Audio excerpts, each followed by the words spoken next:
프로야구 시즌이 4월에 시작됩니다. 4월에 시작해서 프로야구 시즌이 10월 달에 마감하는데요. 이 4월부터 10월까지의 대장정에 어떤 선수들은 두각을 드러내고 여전히 뛰어난 선수는 여전히 뛰어난 결과를 내기도 하고 어떤 신예의 선수는 아무도 상상하지 못했던 놀라운 결과를 내기도 합니다. 어떻게 해서 그런 결과를 내느냐? 그것은 바로 이번 겨울을 어떻게 보내느냐에 따라서 결과가 달라집니다. 이번 동계훈련을 어떻게 보내느냐에 따라서 시즌 성적이 결정되는 거죠. 그래서 베테랑일수록 이 겨울을 잘 보내요. 삼류 선수는 겨울에 놀러 다니기 바쁘죠. 이승엽 선수가 이런 얘기를 했어요. 연습은 배신하지 않습니다. 호텔에다가 폐타이어를 호텔 뒤에다 묶어달라고. 선수가 경기가 끝나면 평균 10시에 밤 10시. 밤 10시에 모든 선수들이 기진맥진하여 쓰러지기 바쁜데 이승엽 선수는 호텔에 들어가자마자 짐을 풀지 않고 1000번을 휘두른 다음에 들어간다는 얘기예요. 이 훈련이 이승엽 선수를 대한민국의 전설적인 선수로 만들어놨죠. 여러분, 어떤 사람이 새해를 아름답게 맞이할까요? 마치 선수들이 동계훈련을 잘 했듯이 동계훈련의 혼신의 힘과 땀을 흘리듯이 이번 12월을 우리가 어떻게 보냈느냐에 따라서 그 새해가 특별하고 각별하고 의미 있는 새해가 되지 않겠습니까? 12월을 대부분의 많은 사람들이 술로 시간을 보내고 자기 오랜만에 만난 사람들에게 자기 자랑하느라 바쁘고 오랜만에 만난 사람들 남 폄하하기 바쁘며 TV 앞에서 홀로 시간을 보내며 12월을 보낸다면 어느덧 맞이한 2018년도 새해는 어느 해와 다를 바 없는 비참한 해가 되고 말 것입니다. 어떻게 12월을 보내느냐에 따라서 새해가 달라진다는 사실 우리가 잊지 말아야 되겠습니다. 대부분 자칫 잘못하면 연말연시다, 막년회다, 성탄절이다 이렇게 어영부영 들뜬 마음으로 남들 상 받는 것만 쳐다보고 앉아있다면 느닷없이 2018년을 맞이하게 됩니다. 저와 여러분들은 지혜로운 처녀와 같이 기도하면서 2018년도를 맞이하고 말씀을 묵상하는 가운데 하나님이 내게 2018년도를 뭐라고 말씀하시는지 기대하고 하나님 안에서 소망하며 하나님 안에서 목표를 세워가며 2018년도를 맞이하는 12월 달이 다 되시기를 주님의 이름으로 축복합니다.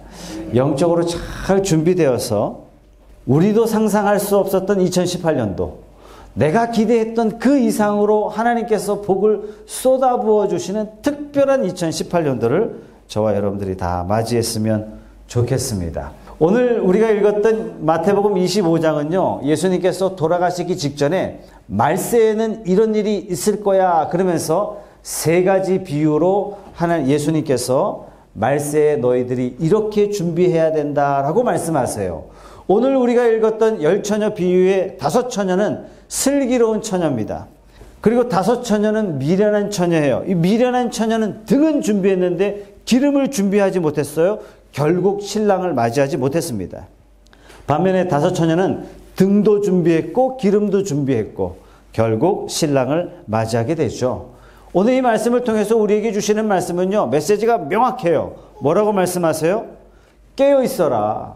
마지막 때를 준비하는 사람이 돼야 된다. 어떤 사람이 미래의 주인공이에요? 준비하는 사람이 미래의 주인공이죠. 어떤 사람이 형통한 사람, 어떤 사람이 성공하는 사람이 될 수 있습니까? 준비하는 사람이에요. 시대에 깨어있는 사람이에요. 하나님은 누구에게나 기회를 주십니다. 어떤 사람을 특별하게 골라서 기회를 주시는 것이 아니라 모두에게 기회를 주세요. 그러나 어떤 사람은 하나님이 주신 그 기회를 받아 누리는 사람이 있고 어떤 사람은 하나님이 주신 기회를 누리는 사람을 부러워하는 사람이 있습니다.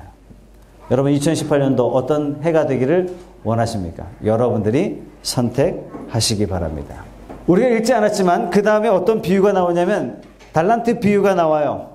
어떤 사람에게는 5달란트 주셨고 어떤 사람은 2달란트 주셨고 어떤 사람에게는 1달란트를 주셨습니다. 그런데 5달란트, 2달란트 받은 사람은 달란트를 가지고 장사를 잘해서 남겼어요. 1달란트 받은 사람은 주인이 악하다 평가하고 땅에다 묻어놨어요. 그리고 주인이 왔을 때 줬죠. 주인이 왔을 때 5달란트, 2달란트 남긴 사람에게는 이렇게 말씀합니다. 다 같이 한번 읽어보겠습니다. 그 주인이 이르되 잘하였도다 착하고 충성된 종아 내가 적은 일에 충성하였음에 내가 많은 것을 네게 맡기리니 내 주인의 즐거움에 참여할지어다. 이렇게 칭찬하셨어요. 반면에 1달란트 받은 종은 묻어놨어요. 이 사람에 대한 주님의 평가가 이렇습니다. 다 같이 한번 읽어보겠습니다. 이 무익한 종을 바깥 어두운 데로 내쫓으라. 거기서 슬피 울며 이를 갈리라. 저주받았어요. 여러분의 달란트는 잘 쓰임받고 있습니까? 아니면 오직 여러분 자신만을 위해서 쓰고 있습니까? 거룩한 공동체를 위하여 귀하게 쓰여지고 있습니까? 여러분의 이웃들을 위하여 귀하게 쓰임받고 있습니까? 아니면 저 사람은 알아서 하겠지 뭐. 여러분 재능을 우리에게 왜 주셨을까요? 저희 기도 중에 하나가 우리 푸른숲 청소년들 어린이들이 재능을 잘 갈고 닦아서 이 재능을 통해서 어떻게 해요? 내가 잘 먹고 잘 사는 것이 아니라 인류를 잘 먹고 잘 살게 하는 그런 사람이 되게 해 주십시오. 저의 기도의 제목이에요. 25장 말씀의 맨 마지막에 보면 예수님이 양과 염소의 비유를 말씀하세요. 양들은 천국에 들어갔고 염소는 바깥 어두운 슬픈 곳에서 이를 갈미 있으리라 라고 저주를 받았어요. 어떤 이들이었어요? 예수님이 배고플 때, 예수님이 굶주렸을 때, 예수님이 외로울 때 돌봐줬다는 얘기예요. 염소는요, 돌보지 않았어요. 그 염소가 물어봅니다. 아니 우리가 언제 안 그랬습니까? 그랬더니 주님이 하시는 말씀이 네 옆에 있는 작은 사람, 너의 도움이 필요로 했던 그 사람에게 하지 않은 것, 그게 바로 나야. 그러면서 주님께서 말씀하셨습니다. 자, 다시 돌아가겠습니다. 우리가 읽었던 이 10처녀 비유에 5처녀는 깨어서 신랑을 맞이했고, 그러나 5처녀는 기름을 준비하지 못해서 신랑을 맞이하지 못했습니다. 자, 이 신랑은 누구를 말씀하시냐면 예수님을 말씀하세요. 예수님이 이 땅에 오셨지만 하나님이 사람이 되어 영광스럽게 이 땅에 임재하셨지만 그들은 눈으로 예수님을 보고도 예수님을 영접하지 못했어요. 하나님이 이 땅에 내려오셨다는 그 자체가 영광스러운 것이고 하나님이 인간이 되셨다는 그 자체가 역사적인 날임에도 불구하고 그들은 그 역사적인 날에 눈으로 보고도 인식하지 못했어요. 소수만이 그분이 메시아인 줄 알고 그분을 나의 구주로 모시고 내 일생을 책임질 자로 여기며 그분을 따라가면서 영원한 생명을 누렸고 대부분의 많은 사람들이 보고도 깨닫지 못했어요. 왜요? 그들은 깨어있지 못했던 것입니다. 달란트 비유를 통해서 말씀하세요. 부름받은 모든 성도들에게는 하나님이 그냥 안 부르세요. 다 은사를 주세요. 다 재능을 주세요. 재능을 왜 주셨어요? 하나님의 나라와 의를 위해서 수고하도록.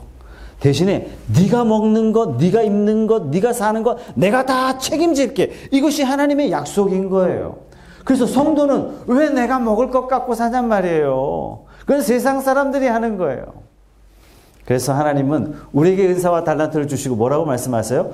하나님 나라 위하여 충성된 삶을 살아라. 이렇게 말씀하시는 겁니다. 근데 하나님 앞에 은사와 달란트를 받아놓고 아껴두고 미뤄두고 베풀지 않고 이렇게 산다면 우리는 달란트를 땅에 묻어둔 사람과 마찬가지인 것입니다. 양과 염소의 비유를 통해서 또 말씀하세요. 우리는 신자로서 이웃을 어떻게 대해야 될지, 우리는 신자로서 사람들을 어떻게 대해야 될지, 우리는 신자로서 성도들을 어떻게 섬겨야 할지 말씀하세요. 여러분, 하나님 앞에 우리가 뭘 점검받을까요? 저는 오늘 25장 말씀 이 세 가지로 점검받는다고 확신해요. 10처녀 비유를 통해서 너는 하나님 앞에 준비된 사람이냐라고 물어보세요. 달란트 비유를 통해서 하나님이 너에게 준 은사와 달란트를 통해서 너는 남기는 인생이 되었니? 아니면 게으른 인생이 되었니? 이렇게 물어보시는 거예요. 너는 하나님이 주신 사명에 충성했느냐? 이렇게 물어보시는 겁니다. 양과 염소의 비유를 통해서 너는 네 주변에 있는 이웃들에 대해서 사랑과 섬김과 헌신을 통해서 네가 살았느냐? 여러분, 무엇이 좋은 신앙이고 무엇이 나쁜 신앙이겠습니까? 오늘 10처녀 비유와 같이 내가 늘 하나님 앞에 깨어 있느냐? 그것이 중요해. 그게 바르게 되어 있느냐? 이거 물어보신단 말이에요. 내가 너에게 준 사명, 거기에 대해서 늘 충성했느냐? 이거 물어보신단 말이에요. 너희 이웃에 대해서 너는 얼마나 사랑했느냐. 이 세 가지를 물어보신단 말이에요. 자, 그렇다면 우리는 2017년도 어떻게 결산합니까? 내가 얼마를 벌었느냐? 아니, 내가 몇 평으로 이사 갔느냐? 그게 아니라 내가 2017년도를 돌아보는 원리를 오늘 말씀을 통해서도 우리가 알 수 있는데, 나는 하나님 앞에 얼마나 깨어 있었느냐. 기름을 준비한 5 처녀와 같이 나는 늘 하나님 앞에 바른 관계를 유지하기 위해서 하나님 앞에 깨어 나는 기도하고 있었는가? 말씀에 깨어 있었는가? 나는 말씀에 늘 민감한 사람이 되었는가? 내 욕심과 내 목표에 사로잡힌 사람인가? 아니면 하나님의 뜻에, 하늘의 뜻에 사로잡히려고 몸부림쳤는가? 그거 우리가 점검해야 되는 거예요. 주님이 주신 그 달란트로 나는 충성했는가? 내 주변의 이웃들을 나는 어떻게 사랑했는가? 이것이 2017년도를 되돌아보면서 우리가 결산해야 될 점검 사항인 것입니다. 기름을 준비한 사람, 하나님 앞에 늘 깨어있는 사람은 역시 사명에 대해서도 충성하겠죠. 이웃에 대해서도 늘 넉넉한 마음으로 섬기고 사랑하겠죠. 여러분, 기름을 준비한다는 것은 깨어있는 사람을 의미합니다. 하나님 뜻에 민감한 사람, 하나님이 나에게 주신 일이 무엇인가라고 고민하고 생각하는 사람, 그래서 그 사명에 충성하는 사람. 반면에 기름을 준비하지 않은 5 처녀는 깨어있지 못한 사람이에요. 사명을 발견하지 못한 사람이에요. 무엇이 사명인지 관심 없는 사람이에요. 그저 내가 하고 싶은 대로 사는 사람이에요. 내키면 하고 안 내키면 안 하는 사람이에요. 정 안 되겠다 싶으면 나와 관계없는 일이라면 관계도 끊고 모임도 끊고 그러는 거예요. 그래서 첫 번째가 바로 되어 있는 사람은 사실상 나머지도 다 바르게 세워질 수밖에 없는 것입니다. 올 한 해를 마치면서 또 2018년도를 시작하면서 저와 여러분들이 이 세 가지를 잘 점검하셔서 하나님 앞에 놀라운 삶을 살아가는 저와 여러분들이 다 되시기를 주님의 이름으로 축복합니다. 오늘 말씀에 미련한 처녀가요, 등 준비했어요. 중요한 건 뭐냐면 보이지 않는 기름은 준비하지 않았어요. 처녀들이 신랑을 맞이해요. 등을 준비해요. 등을 딱 들고 있는데 뭐 등이 가볍지는 않았겠죠. 어이구 미련 검증아, 우리가 몇 년을 기다려도 신랑이 오더냐. 좀 가볍게 살아, 가볍게. 딱 온다 싶으면 딱 가가지고 담아가지고 딱 나가면 되잖아. 약삭 빠르고 지혜롭고 대단한 사람이에요. 그러나 아무도 그때를 모른다 그랬어요. 예수님의 말씀에 아무도 그때를 모른다. 여러분, 보이는 것은 실상 보이지 않는 것에 의해서 결정됩니다. 여러분, 왜 우리는 좋은 집에 살고 싶어 해요? 이유는 딱 하나예요. 좋은 가정을 이루고 싶은 거예요. 가정은 눈에 보이지 않는 거예요. 집은 눈에 보여요.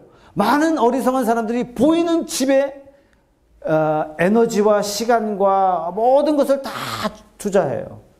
그러니까 정작 중요한 것은 보이지 않는 겁니다. 우리는 사실상 보이지 않는 것을 세우기 위해서 보이는 것을 세우려고 해요. 어리석은 사람은 보이는 것에만 집착해요. 그러나 지혜로운 사람은 실상 보이지 않는 그것을 더 소중하게 여길 줄 압니다. 여러분, 신앙도 마찬가지예요. 신앙도 보이는 게 많아요.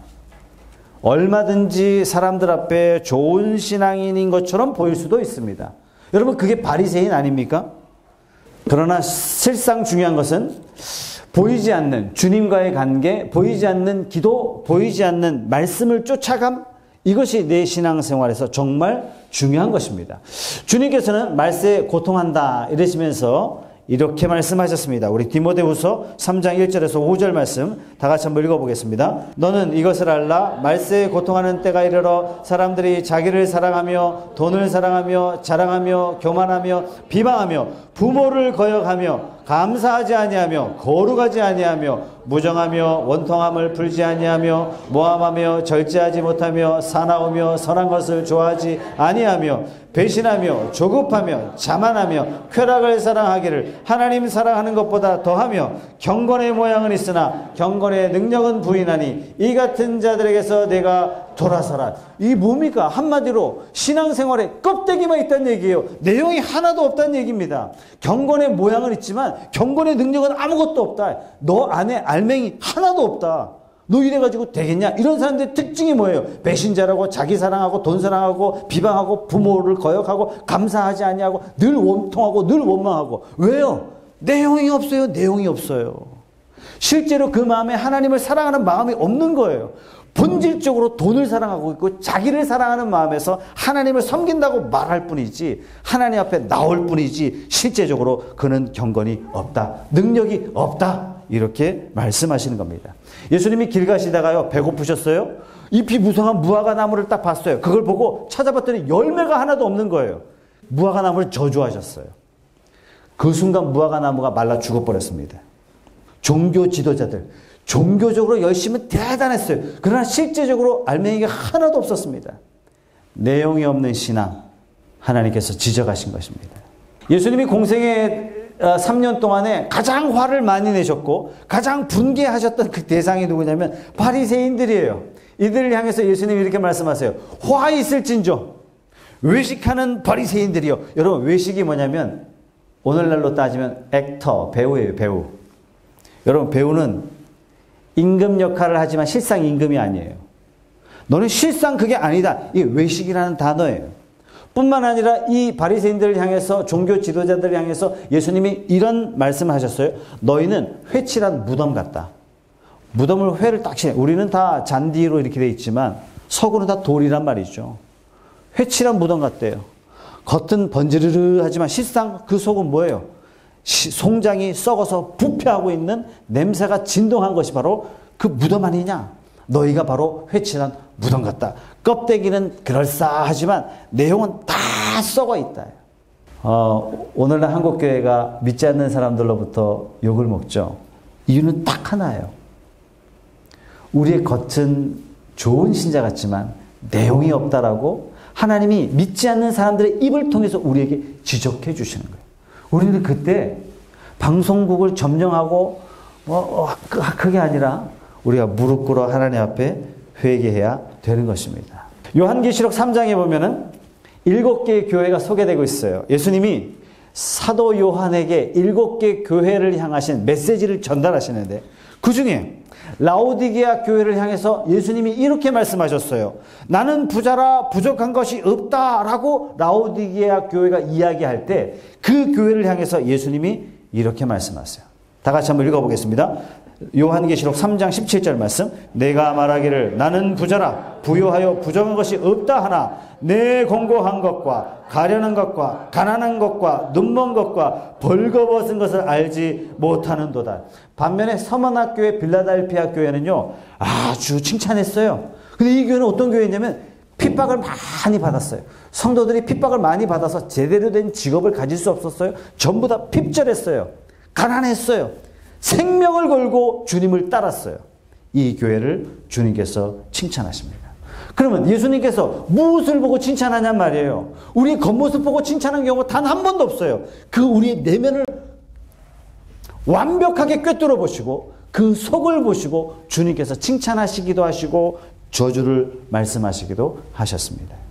라오디게아 교회는요 오늘날로 따지면 외적으로 풍성한 교회예요. 대단한 대형 교회였어요. 그러나 그들 마음속에는 하나님을 사랑하는 마음이 없고 다 자기를 사랑하고 돈을 사랑하고 주님이라고 말은 하고 있지만 실상 그들의 주인은 돈이 되어 있는 그 모습, 자기 인기가 되어 있는 그 모습, 모두를 속일 수는 있지만 하나님 나는 속일 수 없다. 그러면서 라오디게아 교회를 책망하고 계신 것입니다.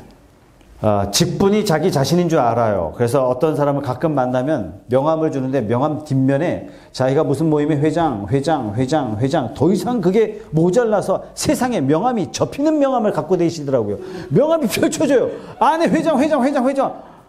목사는 될 수 있지만 목사다움은 내가 감당할 수 없는 거예요.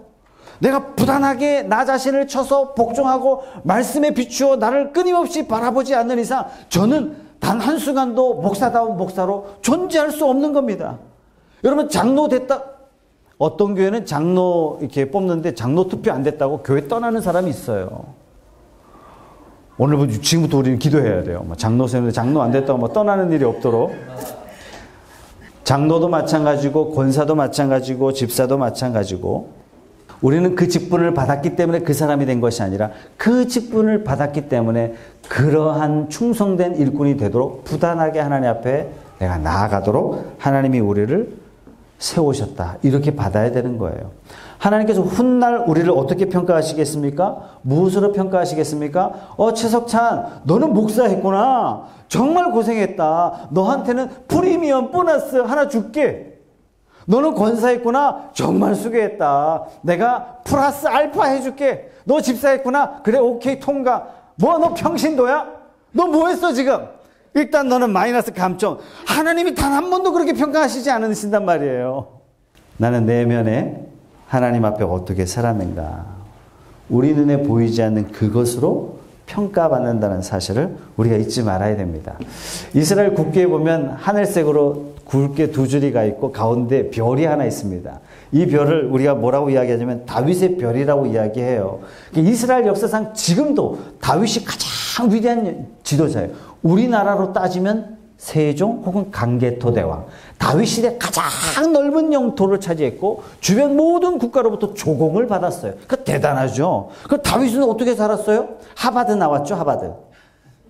다윗은 들판에서 시를 썼어요. 다윗의 출신은 뭐냐면 양치기예요. 아무도 안 보는 곳에서 수금을 탔어요. 오늘날로 따지면 기타 쳤다는 얘기죠.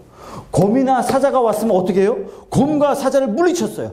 왕이 악귀가 들렸을 때 수금 잘 타는 사람을 불러라 그랬을 때 세상에 쫙 변방의 양치기 목동을 불렀어요. 이 얘기는 뭐냐면 이스라엘 전역에서 가장 수금을 잘 탄 사람, 오늘날로 따지면 이스라엘 전체에서 가장 음악의 달란트가 있는 사람. 아니 누가 보기나 했냔 말이에요. K-팝 스타에 나오기나 했냔 말이에요. 오디션을 보기나 했냔 말이에요. 이 다윗이 이런 고백을 해요. 이스라엘 찬송 중에 거하시는 주요, 주는 거룩하십니다. 그러니까 다윗은 주의 임재가 가득했어요. 주의 영으로 충만했어요. 아무도 안 보는데 오직 하나님을 바라보고 기도하고 찬송하고 노래하고 성령의 임재가 내면에 가득 찬 거예요. 사자가 왔어요. 곰이 왔어요. 양들이 위협을 당하자 이 다윗이 어떻게 해요? 소년 다윗이 사자를 물리치고 곰을 물리쳐요. 여러분 소년입니다. 소년. 호랑이에게 잡혀가도 뭐만 하면 산다고요? 정신만 차리면, 정신 차리세요 여러분. 정신만 차리면 산다고요. 이 얘기는 무슨 뜻입니까? 그래서 호랑이 딱 만다. 정신 차려. 그게 아니라 대부분 호랑이를 보는 순간 전부 다 혼비백산해서 그 자리에서 쓰러진다는 얘기예요. 정신 다 잃어버린다는 얘기예요. 사자가 왔어요. 곰이 왔어요. 곰이 일어서면 얼마나 큽니까? 2m가 넘는 게 곰인데. 그런데 다윗이 어땠어요? 싸웠다는 얘기예요. 그의 영이 하나님의 영으로 충만해서 세상에 보이는 그 어떤 것이 다윗을 넘어뜨릴 수 없을 만큼 다윗은 내면이 강했어요. 소년이 외적인 힘이 강해서 사자를 물리치지는 않았겠죠. 다윗의 집안에 다윗 이스라엘에 전쟁이 일어났습니다. 어린 시절에 다윗의 7명의 형들이 다 전쟁터에 끌려갔어요. 징집되었습니다. 다윗은 징집되지 않았습니다. 왜 징집되지 않았을까요? 두 가지 이유가 있습니다. 첫째, 그 집안에 남자는 한 명 남겨놔요. 그래야 씨를 퍼뜨리는 거죠. 두 번째, 다윗은 막내 아들이었기 때문에 전쟁터에 끌고 나갈 수 없을 만큼, 창을 들 수 없을 만큼, 칼을 휘두를 수 없을 만큼 가장 어렸다. 그러니까 기준에 미달되었던 소년이다. 이렇게 볼 수 있죠. 자, 이 소년을 아버지가 전쟁터에 나간 형제들의 도시락을 들려보내며 형들에게 갖다 줘라 해서 도시락을 쫄래쫄래 들고 나갑니다. 문제는 뭐냐면 이스라엘 전체 백성들이, 특히 이스라엘의 당시 왕이었던 사울 왕도 보이는 블레셋 군대, 그 수많은 빽빽한 군대들을 보고 마음이 다 녹았어요. 더군다나 그 군대를 이끌고 나온 장수가 누구였냐면 골리앗이에요. 그런데 하나님의 군대를 모욕하고 있는 이 골리앗을 보고 다윗이 분개해가지고 만군의 여호와의 이름으로 나가서 물맷돌 던져서 골리앗을 작살내버립니다. 아니, 다윗은 어떤 사람이었어요? 다윗은 바보였나요? 계산이 빨리빨리 안 돌아가는 사람이었습니까? 아니에요. 다윗은 내면이 무장됐던 사람이에요. 보이는 세계는 결국 보이지 않는 세계에 의해서 움직여진다는 사실을 다윗은 명확하게 알았던 것입니다. 사울이 악신에 들렸어요. 잠을 제대로 자지 못했어요. 다윗은 보이지 않는 하나님의 영으로 충만하니까 수금만 탔을 뿐인데, 사울왕 앞에서 수금만 탔을 뿐인데, 오늘날로 다윗 앞에서 찬양으로 기타 연주만 했을 뿐인데 어둠의 영이 싹 물러갑니다. 나중에 다윗이 골리앗 물리치고 블레셋 물리치고 왕의 사위가 되었습니다. 다윗의 인기가 하늘을 치솟아요. 이것 때문에 사울이 눈에 보이는 그 인기 때문에 분개해가지고 다윗을 시기 질투합니다. 결국 사위 다윗을 광야로 내쫓아요. 다윗이 이 상황에 이렇게 고백합니다.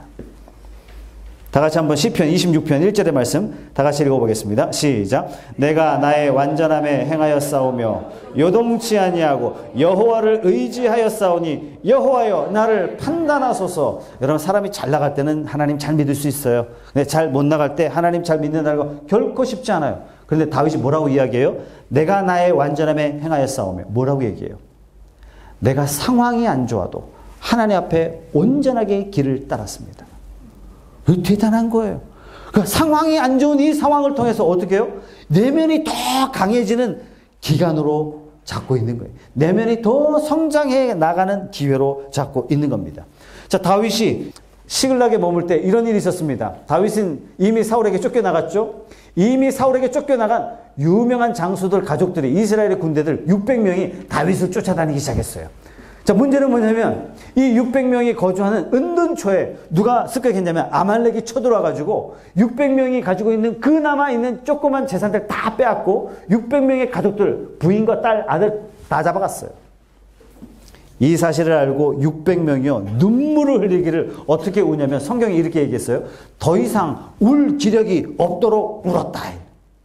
그리고 어떻게 해요?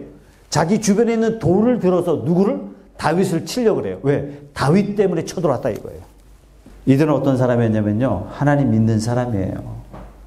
자기 눈에 보이는 것이 없어지고 피해를 보자 원망하기 시작합니다.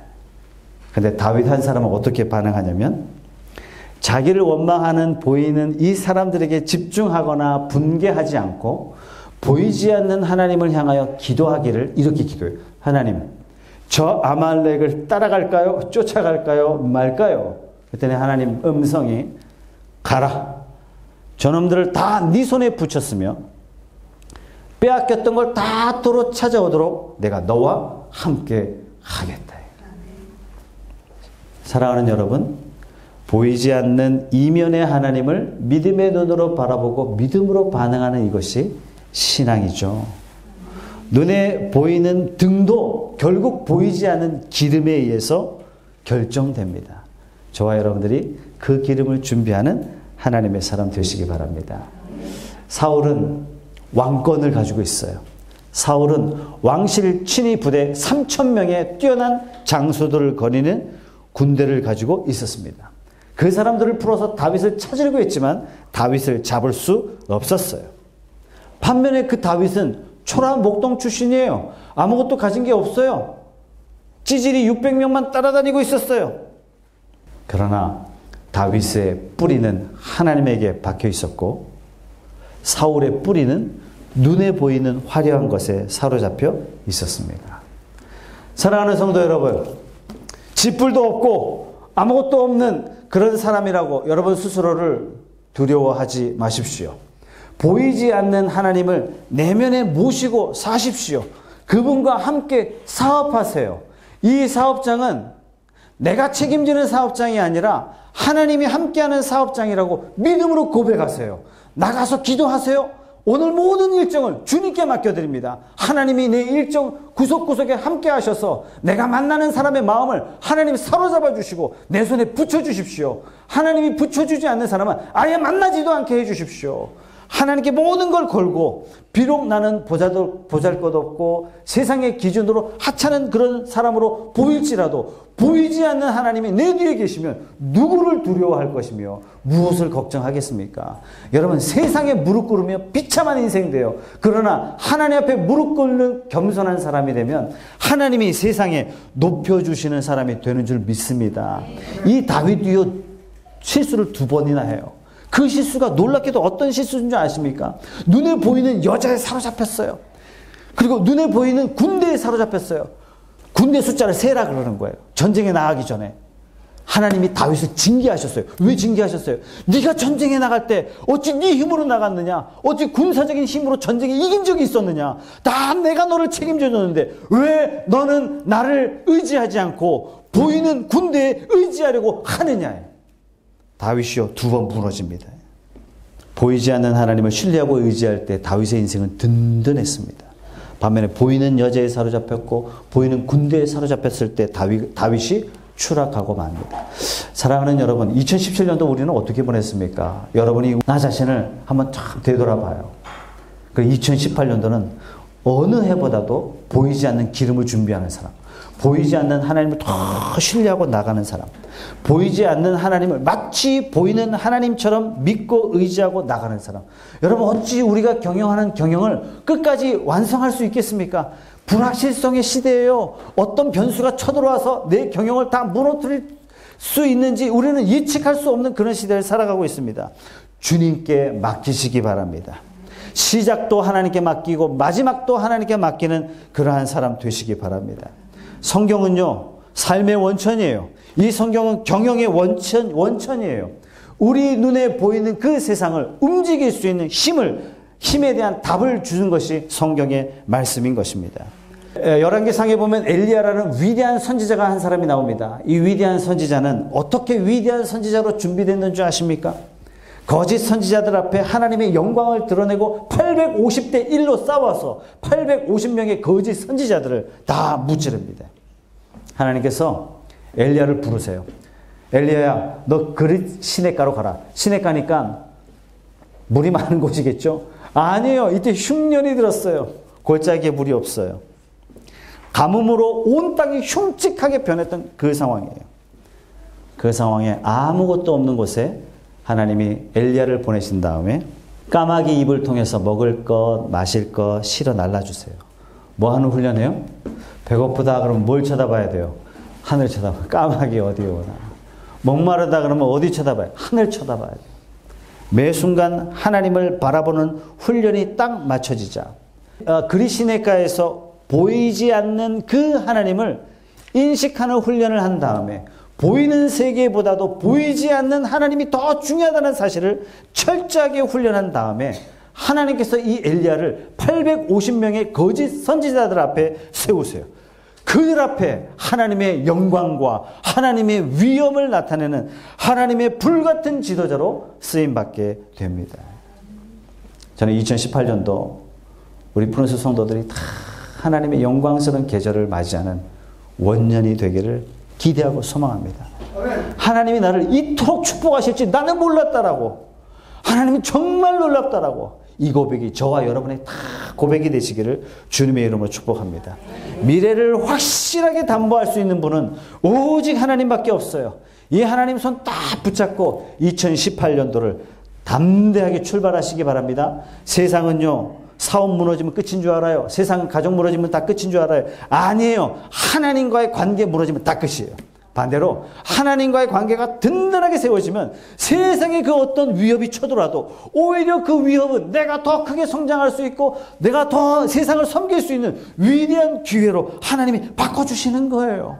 요셉을 보세요. 풍년이 그에게 오히려 기회였고 흉년은 오히려 더 큰 기회로 하나님이 그를 만들어 주셨다는 사실을 여러분들이 절대로 잊지 마셔야 됩니다. 로마서 1장에서 4장까지 보면 믿음으로 의롭게 받은 거에 대해서 말씀하시고 5장부터는 이렇게 말씀하세요. 믿음으로 의롭게 된 사람은 어떻게 살 것이냐. 그에 대한 답이 이거예요. 그리스도로 말미암아 사는 것. 내가 가지가 나무로 말미암아 살죠. 가지 혼자는 절대 생명을 유지할 수 없어요. 내가 그리스도로 말미암아 살 때 그리스도는 나로 말미암아 영광을 나타냈어요. 내가 하나님으로 말미암아 살 때 하나님은 나로 말미암아 하늘의 영광과 하늘의 위엄을 나로 말미암아 세상에 나타내시기로 하나님이 작정하세요. 내가 하나님으로 말미암아 살 때 하나님의 영광이 나로 말미암아 이 세상에 나타나도록 하십니다. 지혜로운 프로야구 선수는요, 이번 겨울에 헌신을 다해서 훈련합니다. 그리고 4월부터는 소풍 가듯이 경기장에 나가는 거죠. 슬럼프도 없어요. 마찬가지입니다.